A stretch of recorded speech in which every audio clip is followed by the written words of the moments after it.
Hello everyone. Hello to all of you. Hello everyone. So, welcome to the next session, next lecture में आज हम लोग बातचीत करने वाले हैं बहुत ही इंपॉर्टेंट टॉपिक की related to the Indian constitution that we will talk about the preambles. आज हम लोग प्रीएम्बल के बारे में बातचीत करेंगे। उद्देशिका हिंदी में इसको बोलते हैं, उद्देशिका, प्रस्तावना भी आप बोल सकते हैं। तो बेसिकली जैसा हम लोगों ने देखा था कि इंडियन कॉन्स्टिट्यूशन को जब बनाया गया और इंडियन कॉन्स्टिट्यूशन बनने के बाद उसमें बहुत सारे आर्टिकल्स को इंट्रोड्यूस किया गया, जिसके बारे में एक एक करके भी हम लोग आगे बातचीत भी करेंगे। वो आर्टिकल्स आपके रिलेटेड थे सिटीजन से रिलेटेड, यूनियन से रिलेटेड, यूनियन टेरिटरीज से रिलेटेड, स्टेट से रिलेटेड। तो बेसिकली अगर मैं बात करूं, जहां पर आपने बात करी कि सर हमें कुछ फंडामेंटल राइट्स मिले हैं, फंडामेंटल ड्यूटीज के बारे में आपने जिक्र किया, पार्लियामेंट्री सिस्टम के बारे में आपने डिस्कशन किया, सुप्रीम कोर्ट से रिलेटेड क्या आर्टिकल्स है, ये सारा all these things we will discuss one by one. But अभी जो सबसे पहले यहाँ पर हम लोग को समझना है, that is our the topic for the today's class, that is the preamble. तो जैसा कि यहाँ पर आप देख पा रहे हैं, यहाँ पर प्रीएम्बल को समझने की कोशिश करते हैं। बेसिकली जो भी कॉन्स्टिट्यूशन में सारी चीजों को ऐड किया गया, बहुत डिटेल्ड हम लोगों ने फीचर्स भी देखे इंडियन कॉन्स्टिट्यूशन के, जहां पर आपने बोला कि sir it is the longest written document, world में सबसे लंबा संविधान जो है वो भारतीय संविधान है।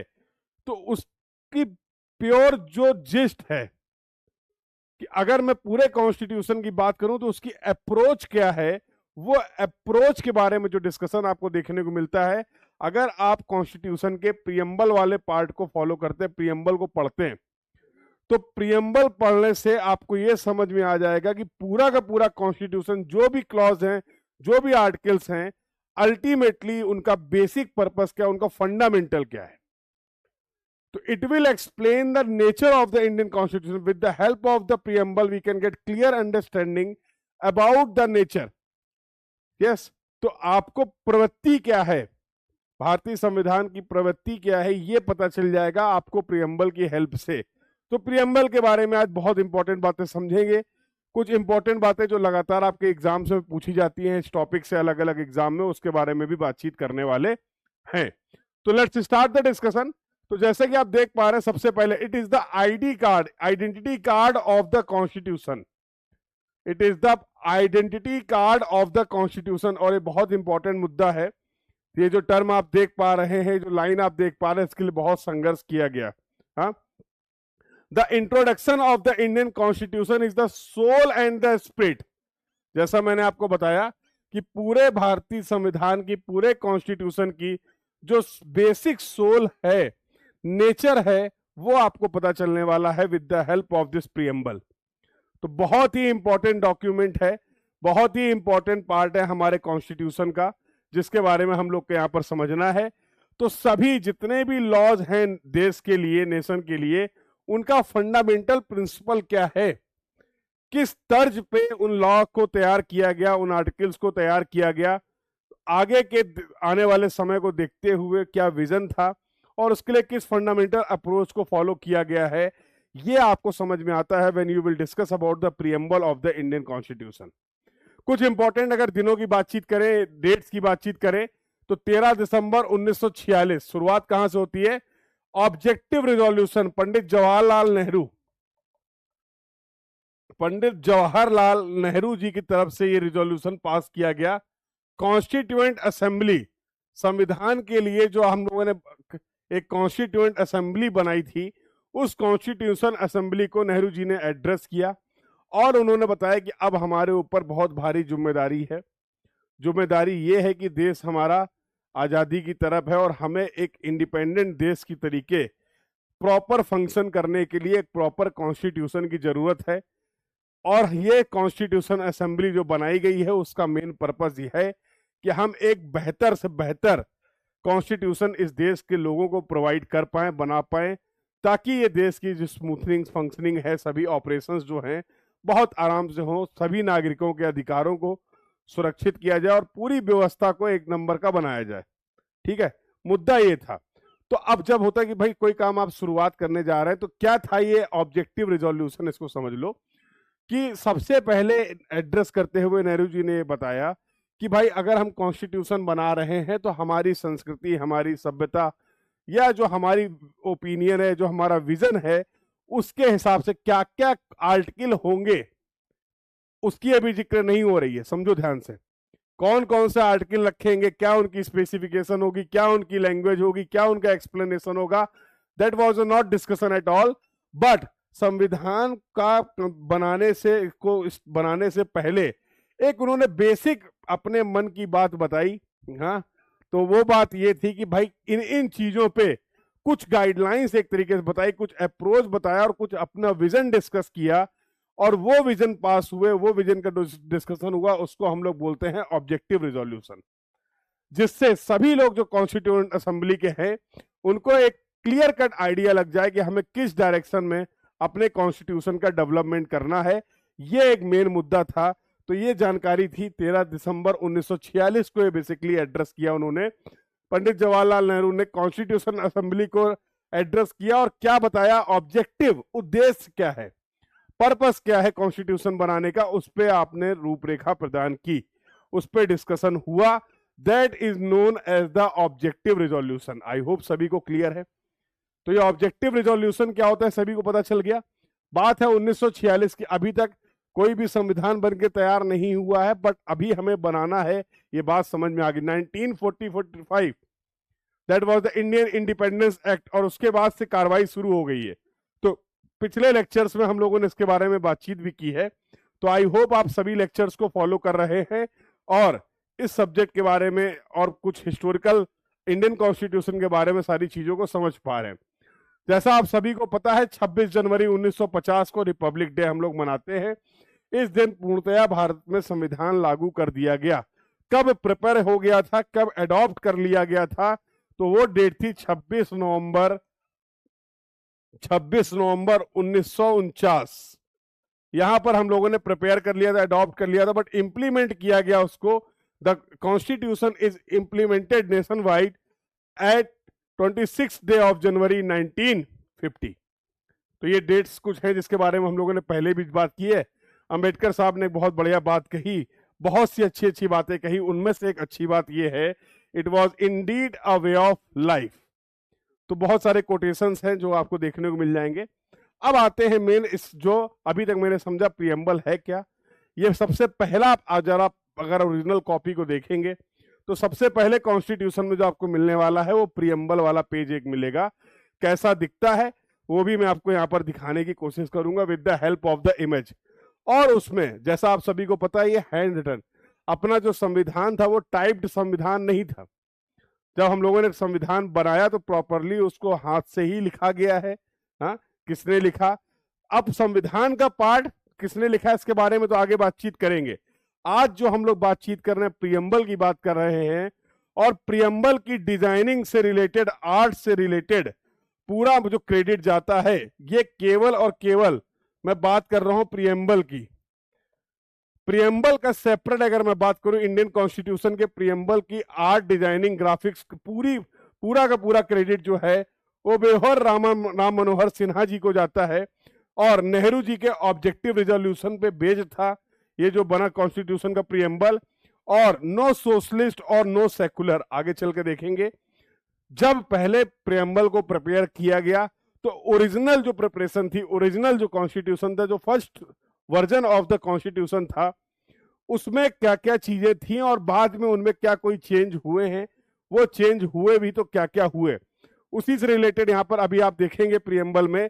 तो कई सारे मेन उसकी बॉडी है, बेसिकली उसके स्ट्रक्चर को भी हम लोग यहाँ पर समझने की कोशिश करेंगे। और उस स्ट्रक्चर में कुछ चीजों को ऐड किया गया समय के साथ। एक ही अमेंडमेंट हुआ है जैसा आप सभी को पता है, जो कि बहुत इंपॉर्टेंट है। 42 अमेंडमेंट जो हुआ है that is the amendment related to the preamble. Preamble में कुछ चेंजेस किए गए थे, अभी हम लोग उसके बारे में बातचीत करने वाले हैं। क्या चेंजेस हुए थे, क्या सिग्निफिकेंस था, क्या कंडीशंस थी, अभी के लिए समझ लेंगे। सोशलिस्ट और सेकुलर ये दो वर्ड थे जो कि फर्स्ट वर्जन में 1950 में जब ये कॉन्स्टिट्यूशन, या 26 नवंबर 1949 को जब ये कॉन्स्टिट्यूशन प्रिपेयर कर लिया गया था, 2 साल 11 महीने 18 दिन की मेहनत के बाद तब उसमें ये वर्ड प्रियम्बल में नहीं थे। एज ऑफ नाउ ये समझ सकते हैं। चलिए साहब, थोड़ा सा आई होप यहां तक की बात क्लियर है। तो ये बेसिक हमारे कॉन्स्टिट्यूशन की सोल है। ये पूरे सभी जितने भी आपकी गाइडलाइंस है, एक्ट हैं, लॉ हैं, उन सबके लिए बेसिक आपको फंडामेंटल अप्रोच प्रोवाइड करेगा प्रियम्बल। यहां पर इस चीज का जिक्र किया गया है। कोई भी काम आप कर रहे हैं तो किस चीज, इरादे क्या हैं आपके, वो आपको साफ साफ समझ में आ जाएंगे अगर आप प्रियम्बल को रिफर करते हैं। अप्रोच क्या है आपकी। चलिए तो अगला डिस्कशन करते हैं। अगर प्रियम्बल की बात किया जाए तो क्या इंपॉर्टेंट है भैया, we the people of India. ये देखिए, जब आप इस तरीके से प्रियम्बल देखेंगे तो बहुत बेहतरीन तरीके की ओरिजिनल कॉपी की अगर मैं बात करूं तो प्रॉपर आपको डिजाइन देखने को मिलेगी। और यहां पर एक बेसिकली आपको एक नाम राम करके लिखा हुआ मिलेगा। वो बेसिकली एक साइन है जिन्होंने इसको पूरा प्रिपेयर किया था, और पूरा कैलीग्राफी से हाथ से लिखा गया हुआ संविधान है, ओरिजिनल कॉपी। और इसमें पूरे कॉन्स्टिट्यूएंट असेंबली के सभी मेंबर्स ने इसमें फाइनली जिस दिन इसको अडॉप्ट किया गया तो उसमें सिग्नेचर भी किए हैं।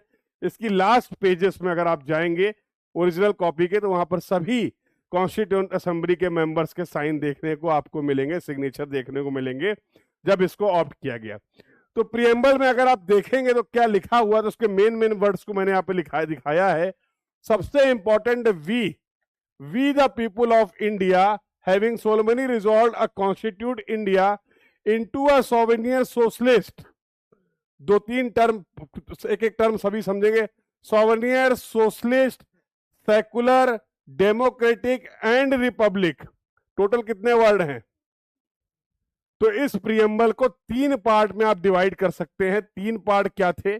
सबसे पहला पार्ट जो आपको सब टॉप पैराग्राफ दिखेगा, उसमें उद्देश्य क्या है, ऑब्जेक्टिव क्या है, ये आपके क्लियर होने चाहिए। सेकेंड पार्ट को जब आप इसको देखते हैं तो आपको पता चलेगा कि किन किन चीजों को आपको प्रिवेंट करना है, किन किन इश्यूज को आपको इंश्योर करना है, ये इस प्रियम्बल में बताया गया। और थर्ड पार्ट में कि इस पूरे कॉन्स्टिट्यूशन को पावर क्या मिलने वाली, what is the source of power, वो उसका जिक्र किया गया है। और जैसा आप सभी को पता है कि भारतीय संविधान हम लोगों के द्वारा बनाया गया, खुद को समर्पित किया गया संविधान, किसी और ने हमको बना के ये संविधान नहीं दिया हुआ है। तो इंडियन कॉन्स्टिट्यूशन के लिए जो सुप्रीम पावर है, that we people of the India. ठीक है, तो बहुत इंपॉर्टेंट बात है, ये चीजें हमें मेंटेन रखनी है। सॉवरेनिटी क्या होता है समझेंगे, टेंशन की बात नहीं है, वर्ड याद रखने। सोशलिस्ट, सेकुलर, डेमोक्रेटिक और रिपब्लिक। देखो, सोशलिस्ट और सेकुलर, प्रीवियस स्लाइड में अगर बात करें, सोशलिस्ट और सेकुलर ये दो वर्ड ऐड किए गए हैं।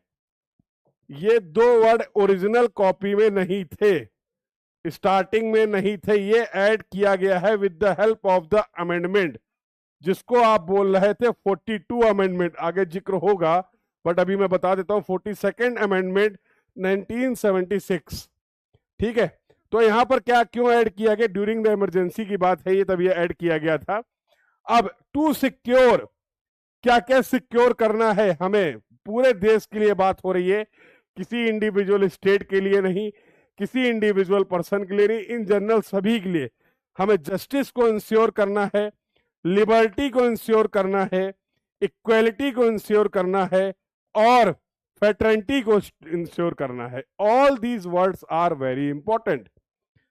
हमें इन सब शब्दों का बेसिक मतलब, बेसिक अंडरस्टैंडिंग क्लियर होनी चाहिए, जो हम लोग एक एक करके यहां पर बातचीत करने वाले हैं। तो क्या करना है, ठीक है, क्यों करना है, और ये सारी चीजें करने की एनर्जी सोर्स कहां से मिलेगा, तो ये फर्स्ट पार्ट, सेकेंड पार्ट और थर्ड पार्ट है। ये ओरिजिनल कॉपी आप देख पा रहे हैं, उसकी एक इमेज लगी हुई है, हो सकता है बहुत ज्यादा विजिबल ना हो, बहुत इजीली अवेलेबल है, इंटरनेट पे आपको मिल जाएगा, जहां से आप इसको रिफर कर सकते हैं। Initially there was no term like socialist और सेकुलर, ये एडेड नहीं था, बट इसको प्रियम्बल में ऐड किया गया। ठीक है, अब मुद्दा क्या है, इस बात को समझना आपको। ये इसमें एक एक करके बात करें तो ओरिजिनली जैसा मैंने आपको बताया 4 वर्ड्स थे, 1976 लिखा हुआ देख सकते हैं, सोशलिस्ट और सेकुलर वर्ड को ऐड किया गया। ठीक है, इंटीग्रिटी को भी ऐड किया गया, word integrity is also added, और ये इंस्पायर्ड था, जो कंसेप्ट था प्रियम्बल का, ऐसा ही प्रियम्बल प्रिपेयर किया यूएस ने भी। तो यूनाइटेड स्टेट के कॉन्स्टिट्यूशन को अगर आप देखेंगे तो वहां पर भी प्रियम्बल है, बट एज इट इज वहां के प्रियम्बल को कॉपी नहीं किया गया है। बहुत इंपॉर्टेंट बात है, हमने रिफर किया है, क्योंकि उनके पास जैसे बेसिकली 7 आर्टिकल थे, 7 आर्टिकल वहां पर मेंशन किए गए और उन 7 आर्टिकल्स के बेसिस पे वही उनका कॉन्स्टिट्यूशन था और उसी के बेसिस पे उन्होंने उसके एक प्रियम्बल बना लिया। तो जैसे as we the people of India, ऐसे the we the people of United States, इस तरीके की उनकी भी लैंग्वेज है, आप देख सकते हैं। But what was the important thing, the important बात क्या थी कि हम लोगों का जो प्रियम्बल बनाया गया बहुत ही बैलेंस्ड और बहुत ही अप्रिसिएट किया गया। कई लोगों ने, कई क्रिटिक्स ने इसको वर्ल्ड वाइड बहुत अप्रिसिएट किया गया कि भाई बहुत ही बेहतरीन तरीके का प्रियम्बल आपने बनाया है, मजा आ गया। एक तरीके से पूरे संविधान का जो निचोड़ है, सार है, आत्मा है, वो चीजें बिल्कुल क्लियर विजिबल हैं। जब मैं इस देश के, भारत के कॉन्स्टिट्यूशन को पढ़ने के लिए अगर मैं प्रियम्बल को उठा के देख लेता हूं तो सारी कहानी क्लियर हो जाती है। नियत क्या है आपकी, इंटेंशंस क्या हैं, वो सभी कुछ क्लियर हो जाते हैं कि बिल्कुल आप उसको पढ़, और ये बहुत अच्छे से रिप्रेजेंट भी कर पाया। जो प्रियम्बल प्रिपेयर किया गया वो सभी चीजों को बहुत अच्छे से रिप्रेजेंट भी कर पाता। तो that was the preamble was very appreciated, बहुत लोगों ने इसको अप्रिसिएट भी किया। But originally it was inspired from the US. तो यूएस के जो कॉन्स्टिट्यूशन का प्रियम्बल था वहीं से ये आइडिया लिया गया कि भाई हम लोग भी प्रियम्बल ऐड करेंगे, और हाँ वो उसको बहुत अच्छे तरीके से अपनी नीड्स के हिसाब से, अपनी जरूरतों के हिसाब से, अपनी अंडरस्टैंडिंग के लिए जो बेहतरीन तरीके से एक्सप्लेन किया गया, वो हमारी कॉन्स्टिट्यूशन असेंबली की कला थी, वो उनकी समझ थी, जिसके हिसाब से यहाँ की सिचुएशन के बेसिस पे उन लोगों ने प्रॉपरली उस चीज को बहुत अच्छे से प्रिपेयर किया। चलिए साहब एक एक करके इसके बारे में बातचीत कर लेते हैं। तो 5 पिलर्स पूछ लिए जाते हैं इंडियन कॉन्स्टिट्यूशन के, क्या हैं? तो सोवेनियर, जैसा मैंने बोला, India is free, no foreign power control us. यहां पर समझो, यहां पर क्या है कि हम इंटरनल, यहां पर इंटरनल सॉवरेनिटी की भी बात होती है, एक्सटर्नल सॉवरेनिटी की भी बात होती है। सॉवरेन वर्ड का मतलब है सब कुछ जो है वो हम ही हैं, ये अपना क्षेत्र है और यहाँ के कर्ता धर्ता सब हम हैं। कौन है हम? मतलब जनता, जनता जनार्दन। हमें किसी के फालतू के इंटरफेरेंस की जरूरत नहीं है। जब अगर मैं आजादी के पहले की बात करूं, आजादी के पहले जब हम लोग अंग्रेजों के शासन में थे यहाँ पे, उस समय क्या था? उस समय क्राउन हुआ करते थे, यहाँ पर वायसराय होते थे, वायसराय की रिपोर्टिंग होती थी क्राउन को। जैसा हम लोगों ने प्रीवियस लेक्चर्स में भी देखा है कि वायसराय का मतलब क्या होता था? Voice to the royalty, second person. Crown के बाद जो सेकेंड पर्सन होता था, तो अब वो सिस्टम फॉलो कर रहे थे, क्राउन अप्रोच फॉलो कर रहे थे। अब अभी ऐसा कुछ नहीं चाहिए भाई, संविधान बन रहा, हमने अपनी पावर दे रखी है, हमारे आंतरिक मामले हम अपने तरीके से सुलझाएंगे, किसी का फर्जी में ज्ञान नहीं चाहिए। ठीक है, सॉवरेनिटी वर्ड का मतलब समझ गए? ठीक है, किसी से, हमारे पड़ोसी से हमारे संबंध कैसे हैं, अच्छे हैं, खराब हैं, कैसे क्या करना है, उसका क्या अप्रोच होगा, कैसे डील करना है, ये हमारा लेना देना है। हम इंडिपेंडेंट है, हमें कोई external body, external country, external system control नहीं करेगा। We are having our own supreme power. बात समझ में आ गई? सॉवरेनिटी वर्ड क्लियर है, ये हमें क्लियरली हम लोगों ने संविधान में रखा कि भैया ये फ्री है मामला, हमें किसी फॉरेन पावर, एक्सटर्नल पावर की जरूरत नहीं है जो हमें कंट्रोल करे। ठीक है, आगे चल के इसमें थोड़ा इश्यूज भी हुए, क्योंकि जब यूएन बना, यूनाइटेड नेशन में हुआ, तब लोगों ने, कुछ लोगों ने, अपने ही कॉन्स्टिट्यूशन असेंबली के लोगों ने कुछ इश्यूज उठाए कि जब वहां पर हुआ कि भाई सभी कंट्री मिलके भी कुछ काम करते हैं, तो लोगों ने कहा कि क्या इससे हमारे बेसिक स्ट्रक्चर में कोई चेंज हो रहा है? तो लोगों ने कहा अभी तो हम बोल रहे थे हम खुद ही संभालेंगे, हम खुद ही किसी के नहीं मानेंगे। तो बेसिकली यहाँ पर नेहरू जी ने फिर लोगों को समझाया, क्या समझाया कि नहीं नहीं देखिए बात को समझिए, जिन लोगों के भी ये पॉइंट थे कि बाकी सभी कंट्रीज का भी इन्वॉल्वमेंट हो रहा है। जब यूएन में हम लोग सभी लोग मेंबर बन रहे हैं, आजादी के पहले ही हम लोग मेंबर बन गए थे, आई थिंक 1946। तो मेन बात ये थी कि भैया ये बोला गया कि नहीं, कोई दिक्कत की बात नहीं है। नेहरू जी इस बात को लोगों को समझाने में सफल रहे कि देखिए इससे हम लोग कनेक्ट होंगे, मिलजुल के काम करेंगे, बट अल्टीमेटली डिसीजन मेकिंग में हम किसी को, इससे हमारी सॉवरेनिटी अफेक्ट नहीं होने वाली है। हमारे पावर है, हम सुप्रीम पावर है, हम अपने इंटरनल और एक्सटर्नल दोनों सॉवरेनिटी को मेंटेन करेंगे। इस यूएन के मेंबर बनने से ऐसा कोई हमारी सॉवरेनिटी पे चैलेंज नहीं हो रहा है, तो परेशानी की कोई बात नहीं है, बन जाओ यूएन के मेंबर भी। ठीक है, बात समझ में आ गई? तो आई होप सभी को क्लियर हो गया है कि सॉवरेनियर वर्ड का मतलब क्या होता है। We all are having the supreme power, हम अपने मसले अपने तरीके से खुद निपटाएंगे, हमें किसी के अननेसेसरी इन्वॉल्वमेंट की जरूरत नहीं है। बात क्लियर है भैया? तो बिल्कुल आसान भाषा में समझने की कोशिश कर रहे हैं रिलेटेबल एग्जांपल्स की हेल्प से कि इन सभी का कीवर्ड्स का मतलब क्या है, बहुत इंपॉर्टेंट है। सोशलिस्ट समाजवाद, fair sharing of the wealth, reduce rich poor gap, main मकसद क्या था? सभी लोग जो है, ये वर्ड बाद में ऐड किया गया, वैसे ये बेसिक हमारे कॉन्स्टिट्यूशन के में ऑलरेडी इससे रिलेटेड आर्टिकल थे, but this word was particularly added after the 42nd amendment, जिसके बारे में भी हम लोगों ने डिस्कशन किया कि भैया समन्वय होना चाहिए। ठीक है, सभी लोग विकास करेंगे, जो अमीरों और गरीबों के बीच में जो गैप है इसको कंट्रोल किया जाए। ऐसा ना हो अमीर बहुत अमीर होते चले जा रहे हैं। सबको देखो, बेसिक अप्रोच अपनी वही है कि सब इक्वल हैं। संविधान के लिए हर नागरिक इक्वल है और हर नागरिक को दी गई पावर इक्वल है, इस बात को आपको समझना है। इंडियन कॉन्स्टिट्यूशन किसी के साथ भी किसी भी तरीके का कोई भेदभाव किसी भी नागरिक के साथ, ना धर्म के आधार पे, ना जाति के आधार पे, ना उम्र के आधार पे, ना लिंग के आधार पे, ना भाषा के आधार पे किसी भी तरीके का कोई भी डिस्क्रिमिनेशन नहीं होता है। यस और नो? सबको पावर दी गई, सबकी लाइन हाजिर जो होगा सबके लिए कानून जो है वो सेम है। यस और नो? तो ये सारी चीजें आप देख पा रहे हैं, ये बेसिकली क्या है? These are the fundamental principle, ये हमारी अप्रोच है चीजों को डील करने की।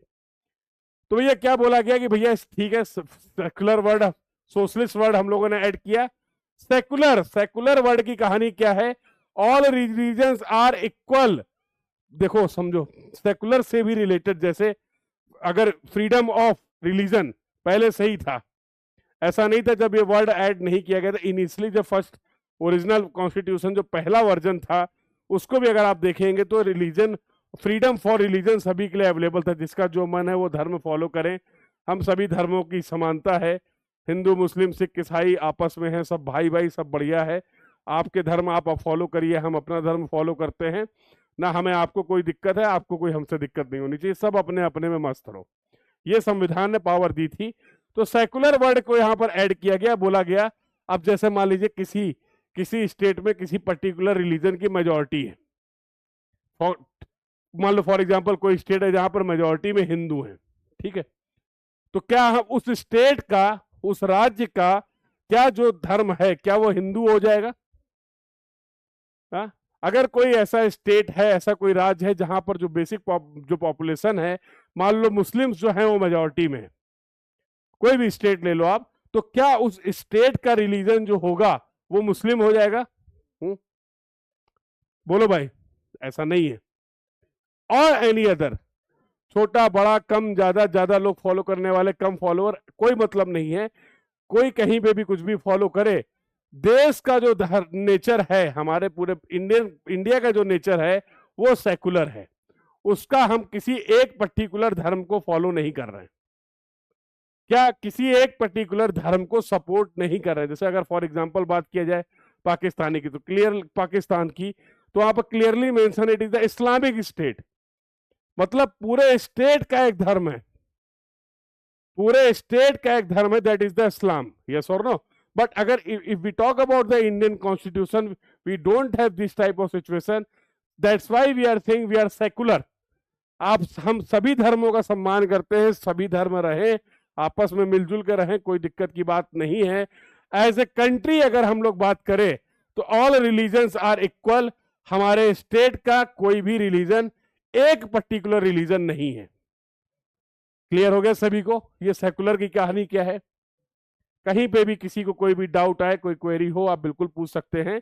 तो आप देखिए, भारत को आप नहीं बोल सकते कि केवल हिंदू राष्ट्र है या मुस्लिम राष्ट्र है या जैन है या बुद्धिस्ट है, कुछ भी XYZ, सिख है, क्रिश्चियन है, कुछ भी नहीं, सब लोग हैं यहाँ पे, सभी रिलीजन्स के लोग हैं, सभी रिलीजन्स के फॉलोअर हैं। But as you will not say कि दिस, यस इंडिया की ये पर्टिकुलर रिलीजन है, बिकॉज ये यहां पर क्लियरली मेंशन है प्रियम्बल में, the word is secular as a entity, as a country we are Indian and we are not bound to follow any particular religion. केवल एक ही रिलीजन पे बेस्ड हमारी कहानी नहीं है, सभी का बराबर हक है। ठीक है भाई, क्लियर है बात? चलिए, डेमोक्रेटिक, बहुत बढ़िया। Government by the people, we elect the leaders, हम अपने प्रतिनिधि पहुंचा रहे हैं। देखो, डेमोक्रेसी भी दो तरीके की होती है बहुत सारे कंट्रीज में। हाँ, अगर आप बात करें तो वहां पर क्या डेमोक्रेसी का मतलब क्या है? लोग डायरेक्टली इन्वॉल्व, डायरेक्ट डेमोक्रेसी और इनडायरेक्ट डेमोक्रेसी। डायरेक्ट डेमोक्रेसी और इनडायरेक्ट डेमोक्रेसी का कंसेप्ट क्या बोलता है? डेमोक्रेसी का मतलब है कि हमारा अपने लिए बनाया गया तंत्र, यस और नो। तो यहाँ के जो लोग हैं उनका सारा कुछ इन्वॉल्वमेंट है, वो पूरी प्रक्रिया बनाएंगे, वो पूरा प्रोसेस बनाएंगे।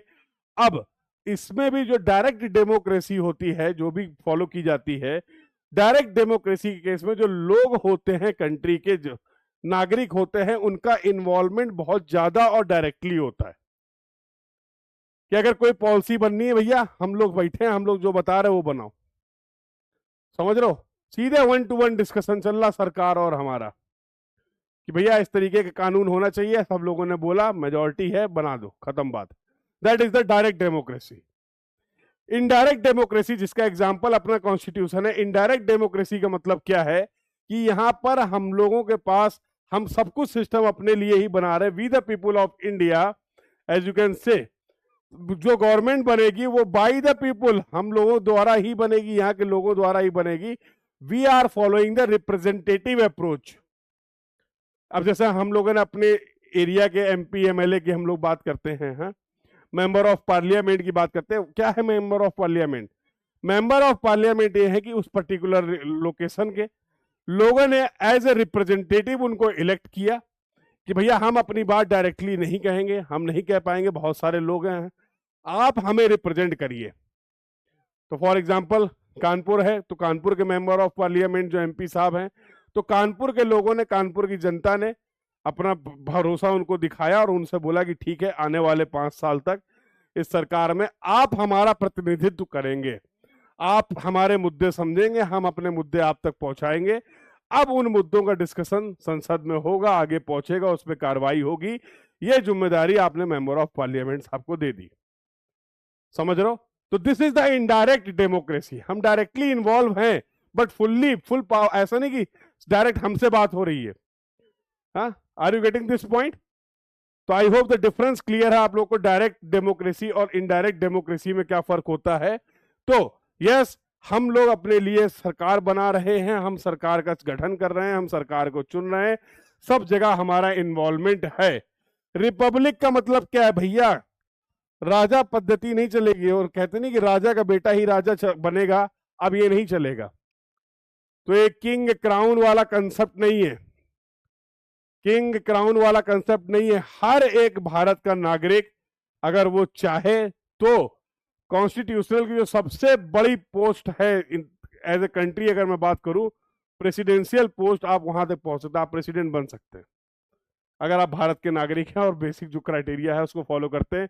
क्या उसका प्रोसीजर है वो आगे चल के हम लोग पढ़ेंगे, ठीक है? ऐसा नहीं है कि यहाँ पर एक बार ये राजा साहब है, उनका बेटा हुआ, फिर अगला राजा बन गया, फिर अगला बेटा, अगला राजा बन गया, ऐसा कोई कंसेप्ट नहीं रहने वाला है।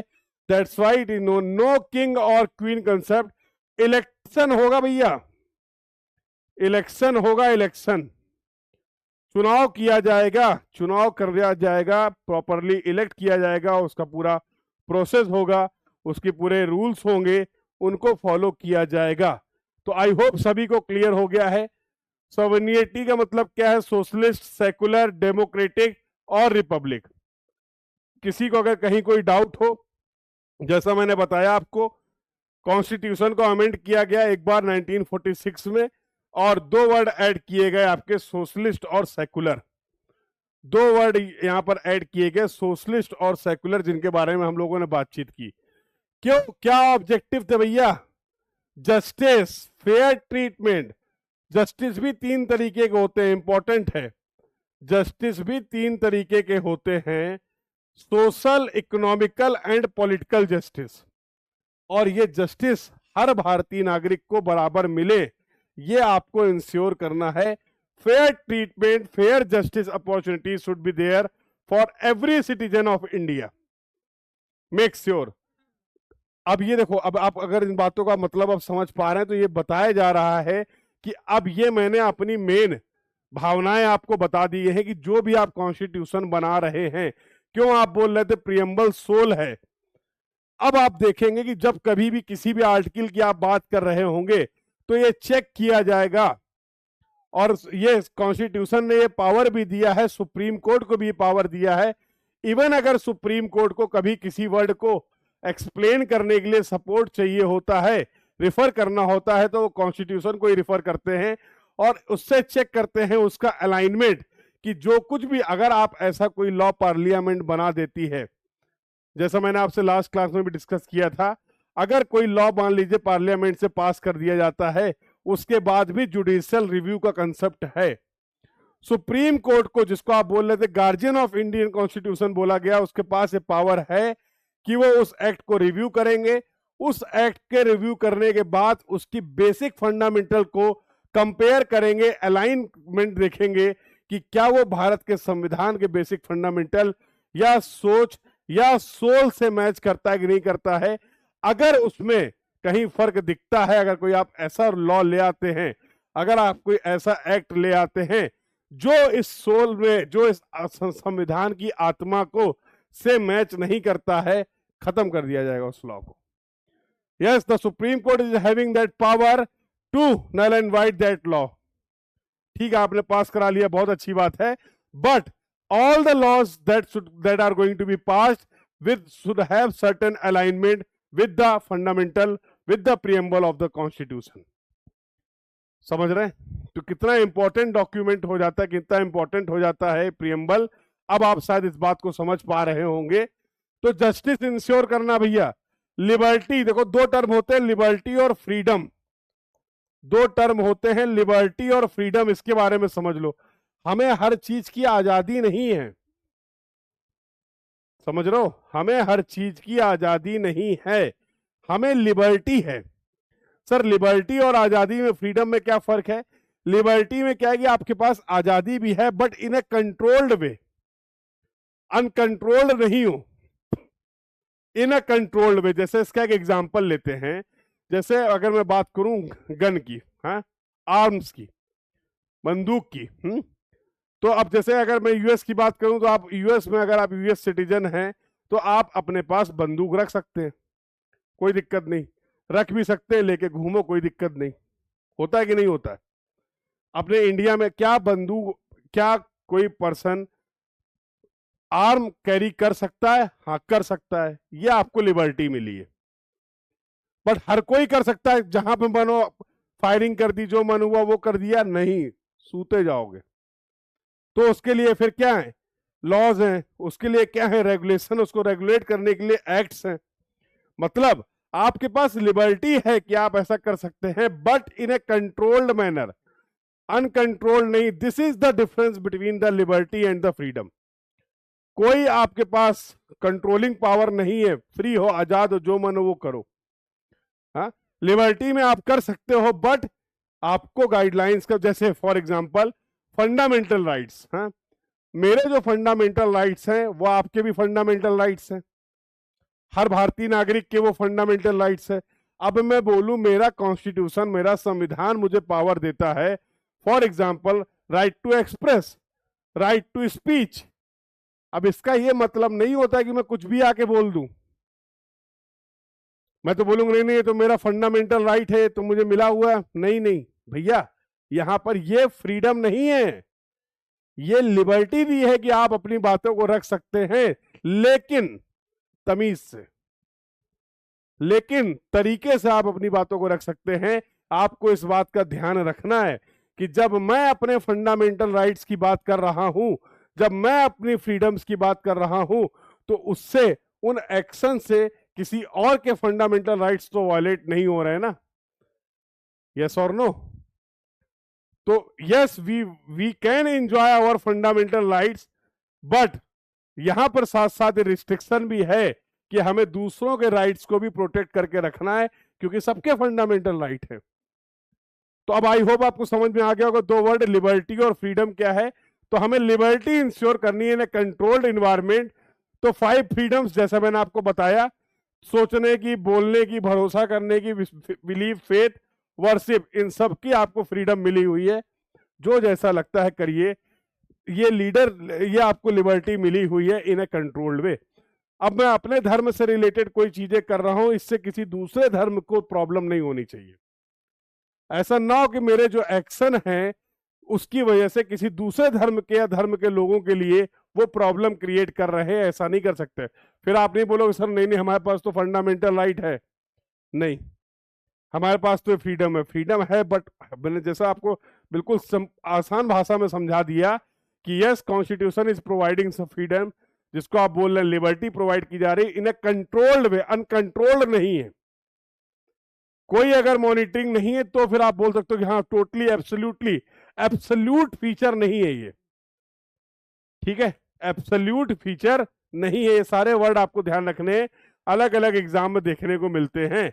इक्वलिटी, सेम राइट्स, कास्ट के बेसिस पे, रिलीजन के बेसिस पे, जेंडर के बेसिस पे, लैंग्वेज के बेसिस पे किसी भी तरीके का कोई भी भेदभाव नहीं किया जाएगा। सबको इक्वल ट्रीट किया जाएगा, सबके पास समान अधिकार हैं, हम ये इंश्योर करेंगे। फ्रेटर्निटी की अगर बात करें, brotherhood, unity and the integrity of the nation, हमें सबसे इंपॉर्टेंट है। We are not talking about the states, राज्यों की बात नहीं कर रही, we are representing the India. Clear है?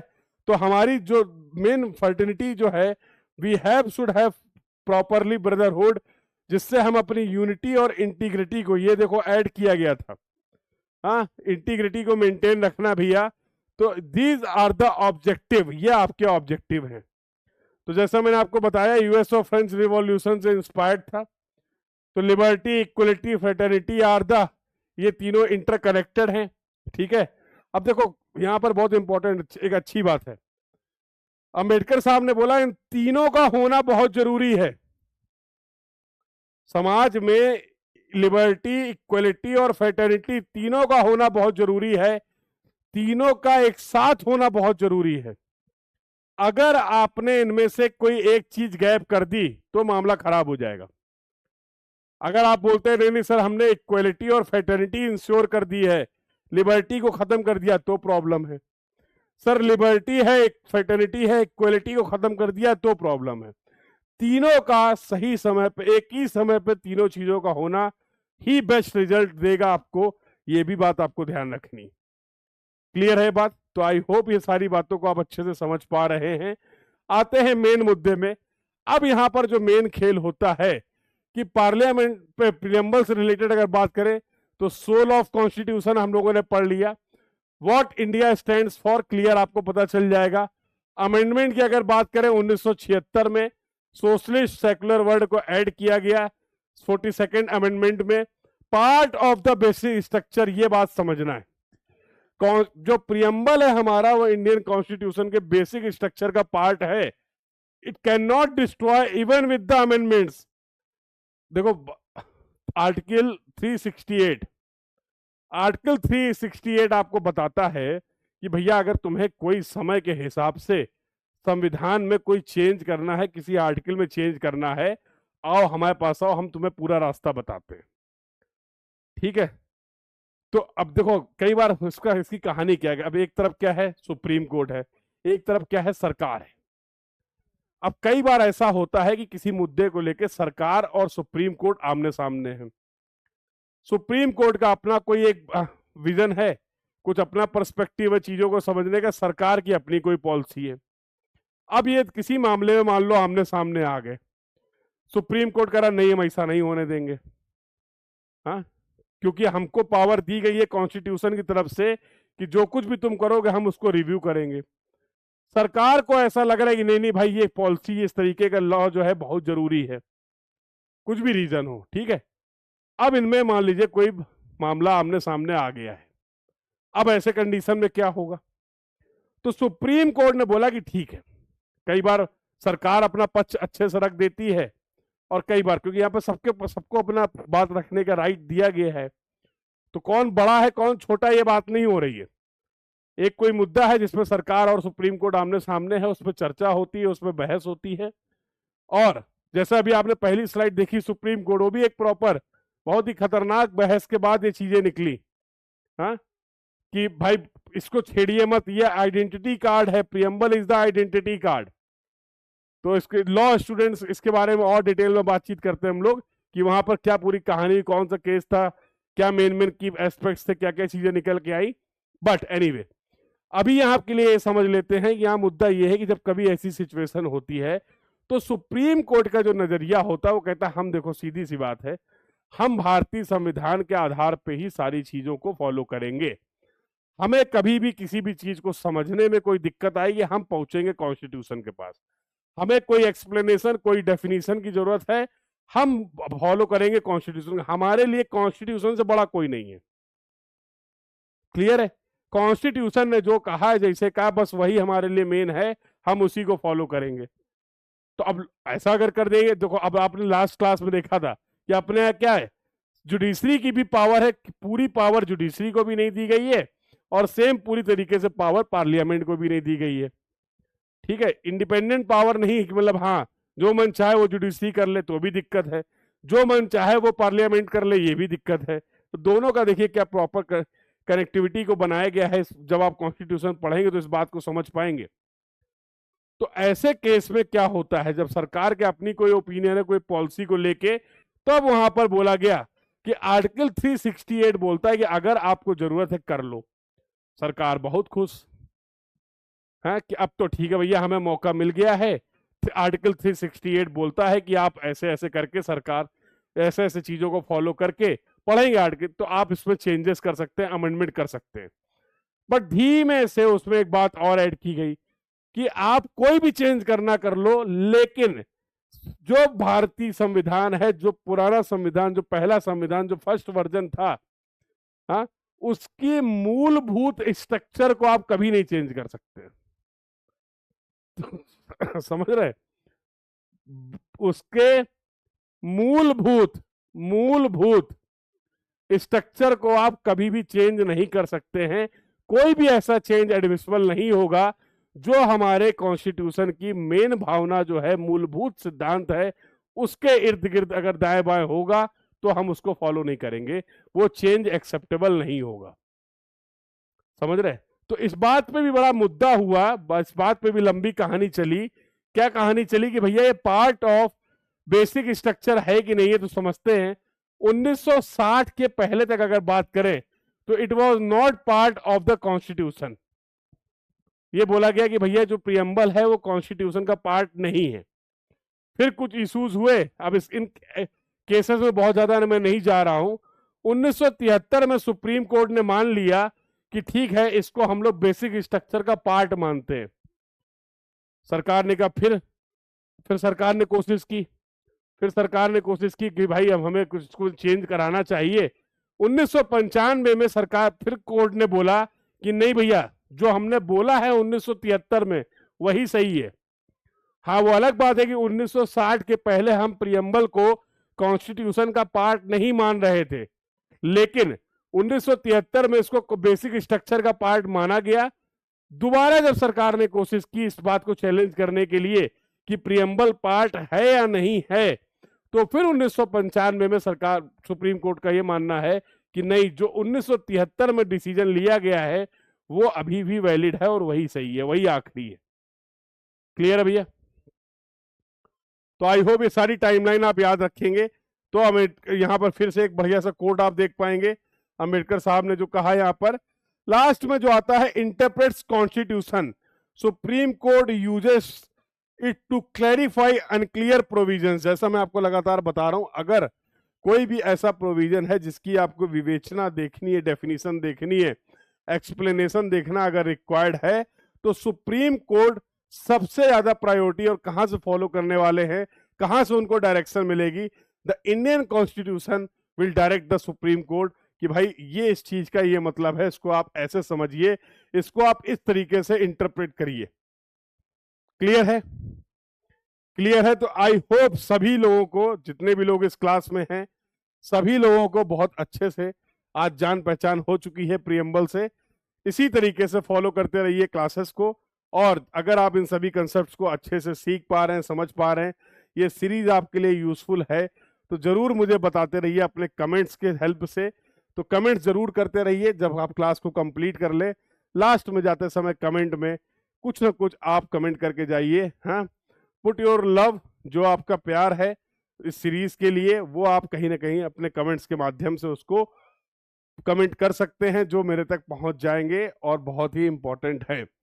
तो इसी तरीके से आगे हम लोग और बातचीत करेंगे इंडियन कॉन्स्टिट्यूशन से रिलेटेड, आर्टिकल से रिलेटेड बात करेंगे। We will talk about the fundamental duties, fundamental rights, और सभी आर्टिकल के इंपॉर्टेंट आर्टिकल, इमरजेंसी के प्रोविजंस क्या हैं, सब एक एक करके डिस्कशन करने वाले हैं इस सीरीज में। तो do like and share the session, और सभी लोग, you all can download the prep horizon app. तो प्रेप हॉरिजन ऐप में जाके आप सभी लोग, बहुत सारा फ्री कंटेंट आपके लिए अवेलेबल है अलग अलग एग्जाम के लिए। तो अगर आप जुडिशरी एस्पिरेंट्स हैं, अगर आप कहीं से भी किसी भी एग्जाम के लिए प्रिपेयर कर रहे हैं, इंजीनियरिंग एग्जाम से रिलेटेड प्रिपेयर कर रहे हैं, गेट एग्जाम के लिए प्रिपेयर कर रहे हैं, तो आप prep horizon app, prep horizon website को विजिट करिए। बहुत सारे आपके एग्जाम से रिलेटेड बहुत सारे ऐसे कंटेंट हैं जो यहाँ पर आपके लिए एक्सेसिबल होंगे, आपको मिल जाएंगे। ठीक है? तो लगातार कोशिशें की जा रही है कि बहुत ही बेहतरीन तरीके से आपको आपके एग्जाम्स के लिए सपोर्ट किया जा सके। We are trying our level best. साथ साथ अगर आप लोग के फीडबैक मिलते रहेंगे तो बहुत अच्छे से इन लोगों चीज़ों को भी हम लोग और इम्प्लीमेंट कर पाएंगे। तो बिल्कुल कमेंट करते रहिए, शेयर करते रहिए, लाइक करते रहिए, और इसी तरीके से कोशिश मैं करता रहूँगा कि आप लोगों को ये पॉलिटी के बारे में सारी चीज़ें इस सीरीज में हम लोग एक एक करके कंप्लीट करें। तो डू शेयर और experience, learning experience in the comment box. So this was all about for this session. मिलते हैं नेक्स्ट बेहतरीन सेशन में अगले डिस्कशन के साथ। Thank you everyone, keep learning. Thank you.